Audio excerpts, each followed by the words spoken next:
हमारा पीछे रह गया था।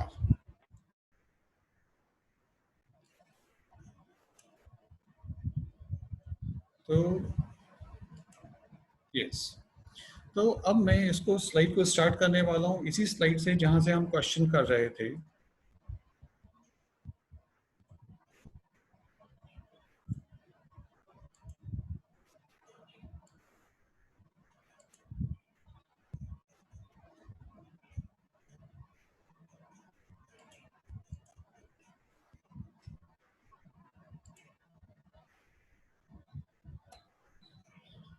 Yes please, now it has been started.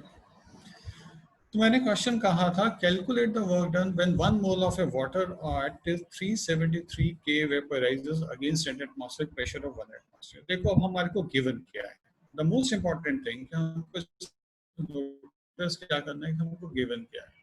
हमको इसमें वर्क डन पूछा गया है, 1 मोल मतलब n की वैल्यू हमको दी गई है, टेम्परेचर 373 के सीधा उन्होंने दे दिया, हमको कन्वर्ट करने की जरूरत नहीं पड़ी है। अब वेपराइजर्स अगेंस्ट एटमॉस्फेरिक प्रेशर, मतलब प्रेशर 1 एटमॉस्फेयर दिया गया। Now the important point in this is, ये जो भी लोग ड्रॉ कर रहे हैं, I request to erase it, I request to erase the drawing, please do not disturb, I request you do not disturb in the session. आप question करना चाहें आप चैट में लिख के दे दीजिएगा। अब इसमें हमको P हमारे पास है, थैंक यू, हमारे पास P है, इसके अंदर प्रेशर है, और हमको वर्क डन के लिए डेल्टा V चाहिए। अब डेल्टा V के लिए एक इम्पॉर्टेंट पॉइंट है कि जब हमारा 1 मोल है पानी, 1 मोल पानी का मतलब है 18 ग्राम, अब वो लिक्विड स्टेट में है। लिक्विड स्टेट में हमारा जो पानी होता है उसकी डेंसिटी हम जनरली मानते हैं 1 ग्राम पर मिलीलीटर। इसका मतलब वो 18 ml लेगा ना, 18 ml बहुत थोड़ी सी जगह। और जब हमारा जो वेपोराइज हो जाता है तो 1 मोल गैस 298 पे हमारे पास ऑक्यूपाई करती है 22.4 लीटर। अब 22.4 लीटर है, उसके सामने 18 मिलीलीटर मतलब 22,400 ml के सामने 18 मिलीलीटर बहुत कम होता है और हम उसको इग्नोर कर देते हैं। So to calculate delta V, we can ignore the volume of liquid water. 1 mole of water, 18 gram will occupy 18 ml, and assuming density of water 1 gram per milliliter in comparison to the volume of the water in vapors phase, ठीक है, हमने उसको ignore कर दिया, 18 ml को हमने 22,400 के against कर दिया। अब पहले हमने कैलकुलेट करना है, तो अब हमको वैल्यू ऑफ आर चाहिए। अभी अगली स्लाइड में मैं दिखाऊंगा कि हमको कौन कौन सी इंपॉर्टेंट है जो हमको चाहिए। और value of R, universal gas constant की, हमारे पास जो प्रेशर है वो एटमॉस्फेयर में है। अगर हमारे पास वो प्रेशर एटमॉस्फेयर के अंदर है, इसका मतलब हमको आर की वैल्यू 0.0821 लीटर एटमॉस्फेयर वाली यूज करनी पड़ेगी। ये इसका सॉल्यूशन है। The volume occupied by water is very small, इसलिए हमने उसको इग्नोर कर दिया है। आइडियल गैस हमने पहले लिया है कि ideal gas situation assuming the ideal gas behaviour, तो PV is equal to nRT, हमारा 31 लीटर हमारा वॉल्यूम निकल गया। अब volume of liquid is water is 18 ml, उसको हमने इग्नोर कर दिया है, इसलिए हमने 31 की वैल्यू को ही यहाँ पे यूज कर दिया है। अब ये हमारा जो आंसर आ रहा है ये हमारा लीटर एटमॉस्फेयर में आ रहा है। अब लीटर एटमॉस्फेयर को हमको जूल्स में कन्वर्ट करना है, तो 1 litre atmosphere equal to 101.325 joules. तो अब हम क्या कर रहे हैं, अब हम इसको नेक्स्ट स्लाइड पे जाएंगे जहां पे कुछ हमारे पास यूजफुल कन्वर्शंस हैं। अब यूजफुल कन्वर्शंस के अंदर सबसे पहले हम आर की ही वैल्यू को देख रहे हैं, लीटर एटमॉस्फेयर पर केल्विन पर मोल। रिक्वेस्ट जिन्होंने अपना माइक ऑन किया उसको प्लीज बंद कर दीजिए। And I am thankful because इस time class is heavy, 53 participants हैं इस वक्त, सो आई रिक्वेस्ट यू कि प्लीज बीच में डिस्टर्बेंस मत कीजिए। ओके, देन अगर हमारे पास जूल्स में है, अगर हमारे पास जूल्स में है तो हम 0.08314 जूल्स पर केल्विन पर मोल को हम यूज करेंगे। हाँ जी Farhan, you want to ask something? Farhan आपने अपना हाथ उठाया है, कुछ पूछना चाहते हैं आप या ट्राई कर रहे थे? ओके, आगे किसने कुछ पूछना है प्लीज उसको लिख के चैट बॉक्स में लिख दीजिए, कंफर्टेबल रहेगा। ओके, थर्ड वैल्यू, आर की वैल्यू जब हम कैलोरीज में यूज करते हैं, जब हम कैलोरीज में लेते हैं तो हम इसको 2 कैलोरीज पर केल्विन लेते हैं। 1 एटमॉस्फेयर इज इक्वल टू 1.01325 बार के करीब होता है, और ये एग्जैक्ट वैल्यू है। ये मैंने इसलिए मेंशन की है क्योंकि जब आप इसकी रिलेशन लीटर एटमॉस्फेयर के साथ देख रहे हैं, जब आपका जूल में कन्वर्शन देख रहे हैं, तो यही वैल्यू में थोड़ा फर्क आता है, लेकिन वैल्यू जो नंबर सेम रहते हैं। 1 calorie is equal to 4.184 joules. 1 joule is equal to, अगर आप इसको जल्दी से कैलकुलेशन करना चाहते हैं तो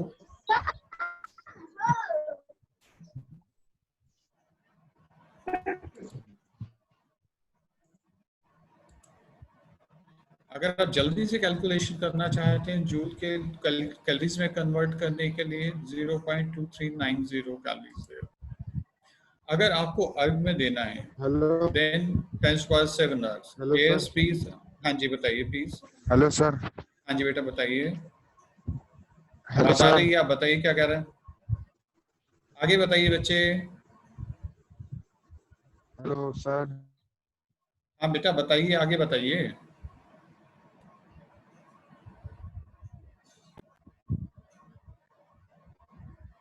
ओके,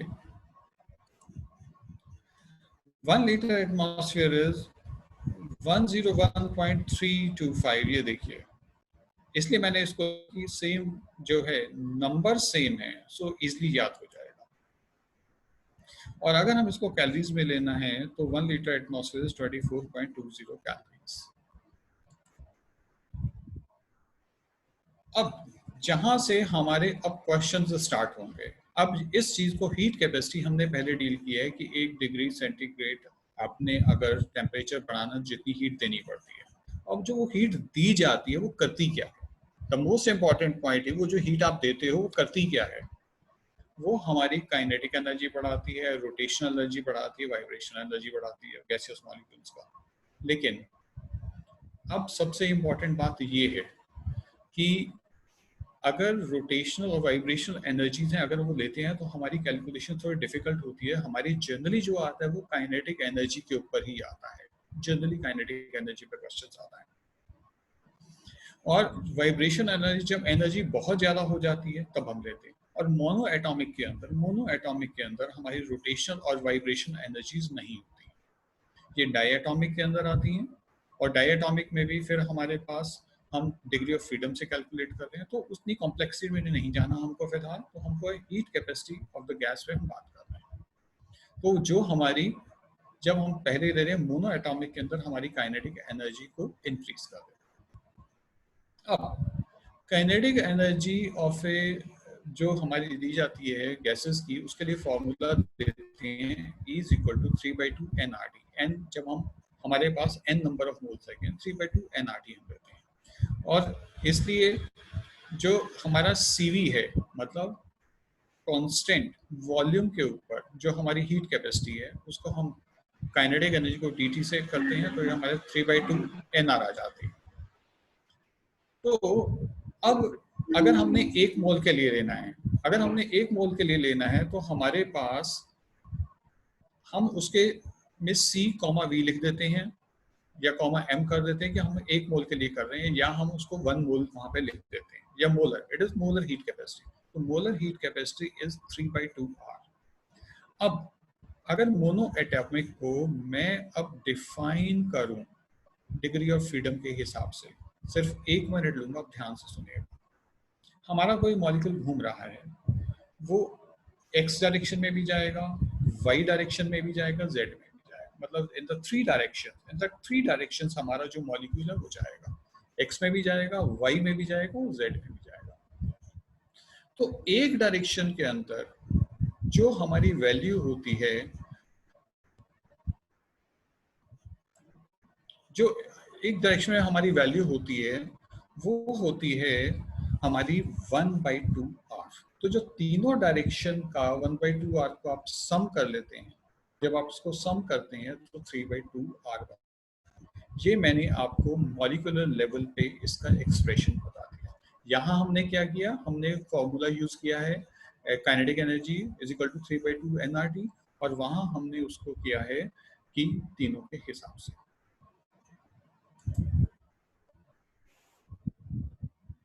अब मोनो एटॉमिक गैस के लिए जो पर मोल के लिए है वो 3/2 आर है, और हमको पता है Cp minus Cv is equal to R. Cp minus Cv is equal to R. अगर हमको Cp मतलब कांस्टेंट प्रेशर के ऊपर हीट कैपेसिटी देखनी है तो हम उसको R से ऐड कर देते हैं, तो ये हमारा बन जाता है 5/2R। And gamma is Poisson's ratio, it is the ratio of Cp over Cv।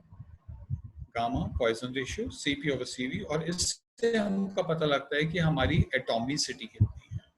ये हमारी एटॉमिसिटी, ये हमारे पास मोनो एटॉमिक गैसियस मॉलिक्यूल्स हैं। मोनो एटॉमिक की जो एटॉमिसिटी है वो 1.667 आती है, या 1.66 पे हम उसको आंसर में टिक करते हैं। अब रेशियो ऑफ हीट कैपेसिटी जो एटॉमिसिटी पे डिपेंड कर रही है, मैंने सबको ब्रीफ कर दिया है।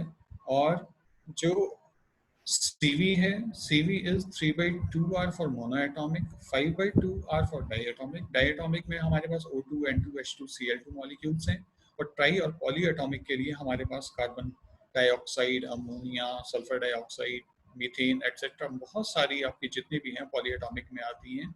इसलिए क्योंकि वो हम उसको सारी की सारी लेते हैं, रोटेशन वगैरह भी ले लेते हैं, तो हम उसको 3R हमारी जो डिग्री ऑफ फ्रीडम से हम निकालते हैं heat capacity, that is 3R।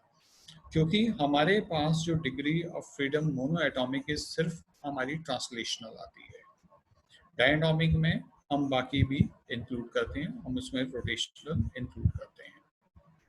सो जब हाँ जी बेटा, सर ऊपर का स्लाइड एक बार शो कीजिए ना। ये वाला एब्जॉर्प्शन वाला? नहीं सर, सम यूजफुल वैल्यूज जो आपने यहाँ लिखवाए थे ना। बेटा मैं आपको वो स्लाइड शेयर कर दूंगा, मैं उसकी पीडीएफ बना के भेज दूंगा, नितिश जी आपको फॉरवर्ड कर देंगे। वैसे उसमें Okay. कुछ नहीं है खास। हाँ, उसमें आर की वैल्यूज मैंने बताई हैं, एटमॉस्फेयर जूल का बताया, लीटर एटमॉस्फेयर कैलकुलेशन बताया, वो आपको शेयर हो। ये जो भी मैंने काम किया है ये मैं आपको पीडीएफ बना के आज मिल जाएगा। देखो पीडीएफ कन्वर्ट करने में कुछ सिंबल चेंज हो जाते हैं अगर हमने रिटर्न कुछ किया है। आज मेरे पास सारा है, मैंने कॉपी करके किया हुआ है सीधा, ताकि वो ज़्यादा प्रॉब्लम नहीं आए। So you will get that slide, need not to worry into it. Thank you sir. Okay, बेटा। So अब जो हमने ये ली है वैल्यूज, इनके ऊपर क्वेश्चन आते हैं, क्योंकि हमको अगर सीवी दी हुई है तो हमको सीवी कैलकुलेट करनी होती है, और अगर हमको सीपी दी हुई है तो हम सीवी कैलकुलेट करते हैं। उन दोनों की रेशियो से हम निकाल लेते हैं कि हमारे पास जो गैस है वो मोनो एटॉमिक है, डाई एटॉमिक है या पॉली एटॉमिक है। The value of this is very important, very important. अभी जब पीछे अभी एग्जाम हुए, रीसेंट एग्जाम्स में जो आपके ऑनलाइन टेस्ट हुए हैं, उसमें क्वेश्चन था कि अगर हम मिक्स कर देते हैं तो क्या होता है। तो ये नीचे वाला फॉर्मूला है, इसमें हमने सिर्फ दो गैसेस को मिक्स किया, नॉन रिएक्टिंग है गैस ए और बी। जब हमारी मिक्स हो जाती है तो हीट कैपेसिटी जो मिक्सचर है वो हम कैलकुलेट करते हैं। हम पहले की हीट कैपेसिटी उसके मोल से मल्टीप्लाई कर दिया, दूसरे को कर दिया, और जितने टोटल नंबर ऑफ मोल से उससे डिवाइड कर दिया, तो मिक्सचर की हीट कैपेसिटी आ जाती है। So this formula is very useful in attempting और आंसरिंग द क्वेश्चंस। ये स्लाइड आपको मिल जाएगी। ये जितने हैं आज मैंने इसलिए इस पे फोकस कर रहा हूँ कि हमारे क्वेश्चन आपको बेसिक कंसेप्ट समझ आ गए होंगे, अब क्वेश्चंस करने में हमने उनको इम्प्लीमेंट कैसे करना है। एक क्वेश्चन कल हमारा छूट गया था। यस देव, क्या पूछना चाहते हैं आप? देव आपने अपना हैंड रेज किया है, क्या पूछना चाहते हैं? देव आपने हैंड रेज किया बच्चे, आपने क्या पूछना है?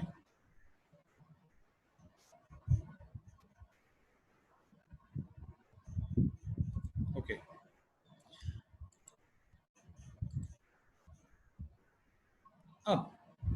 अब हम इसको क्यों रिवाइज करने हैं, क्योंकि अब हमारे क्वेश्चन सॉल्व होने हैं, क्वेश्चन सॉल्व होने में हमको चीजों का पता होना चाहिए। इसलिए एक बहुत छोटा ब्रीफ, इसको राइट नहीं करना है, आपको पहले ही पता है, लेकिन अब इसको विद रिस्पेक्ट टू विद कि हमारे न्यूमेरिकल क्वेश्चन में गलती नहीं होनी चाहिए, इसलिए हम शुरू कर रहे हैं इसको। हमारा इंटरनल एनर्जी, इसको हम यू से करते हैं, उस दो तरीके से चेंज होती है। मैंने हमको बताया था हीट से और वर्क से।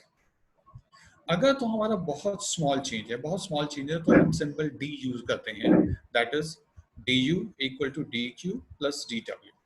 और अगर हमारे पास फाइनाइट प्रोसेस है, मतलब यहाँ मतलब हमारी एनर्जी 1 से 2 जूल तक चेंज हुई है, तो हेलो, हाँ जी, हमारी जो जब फाइनाइट प्रोसेस है, फाइनाइट में जब हमारे पास बहुत कम वैल्यू नहीं है, हमारे पास मेजरेबल वैल्यू है। जब हमारा मेजरेबल वैल्यू है तो हम d U is equal to Q plus W use करते हैं।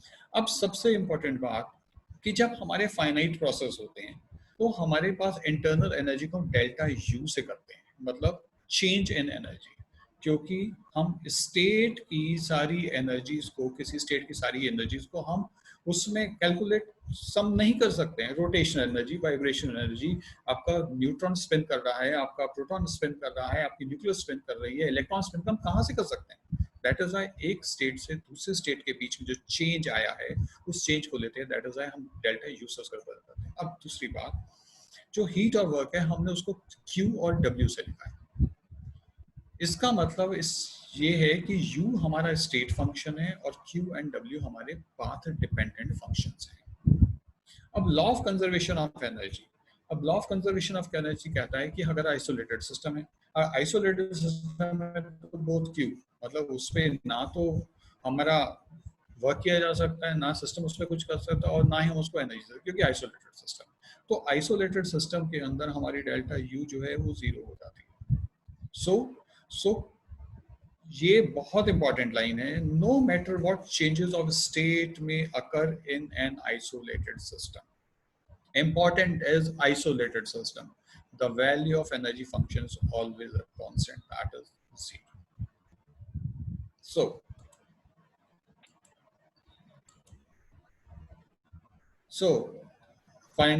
फाइनाइट टाइम के लिए हमने ये वाला इक्वेशन करनी है, फाइनाइट के लिए हमने ये वाली यूज की है, और आइसोलेटेड सिस्टम के लिए both Q and W are 0.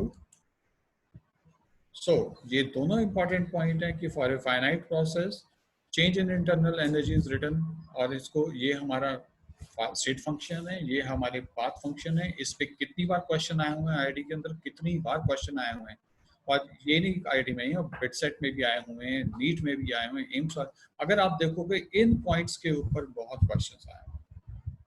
Okay, अब हम मैकेनिकल वर्क को कैसे करते हैं? मैकेनिकल वर्क हमने आपको बताया था P delta V पे हम करते हैं। So the volume change of a gaseous system against an external pressure is known as a mechanical work. अभी मैं आगे ये भी डील करूंगा, अगर हम उसको एक स्टेप में करते हैं, 2 स्टेप में करते हैं, उसमें जो हम चेंज देखेंगे उस पॉइंट के ऊपर क्वेश्चन आपको बहुत सारे आए हुए मिलेंगे। So ये हमारा स्टैंडर्ड है, W is equal to minus P delta V। आपको पता है एक्सपेंशन में डेल्टा V पॉजिटिव हो जाता है और W हमारा नेगेटिव हो जाता है, क्योंकि work done by the system होता है। कंप्रेशन के अंदर dV जो है हमारा नेगेटिव होता है और वर्क डन पॉजिटिव हो जाता है, क्योंकि सिस्टम पे काम होता है। और ये हमारी IUPAC की रिकमेंडेशन है, ये हमारी IUPAC की रिकमेंडेशन है। एक मिनट, मुझे लग रहा है यहाँ कोई मैसेज आ रहा है, less than 1 minute there will be may be some issue, may be concern, अब मुझे समझ नहीं आ रहा है, जस्ट वेट।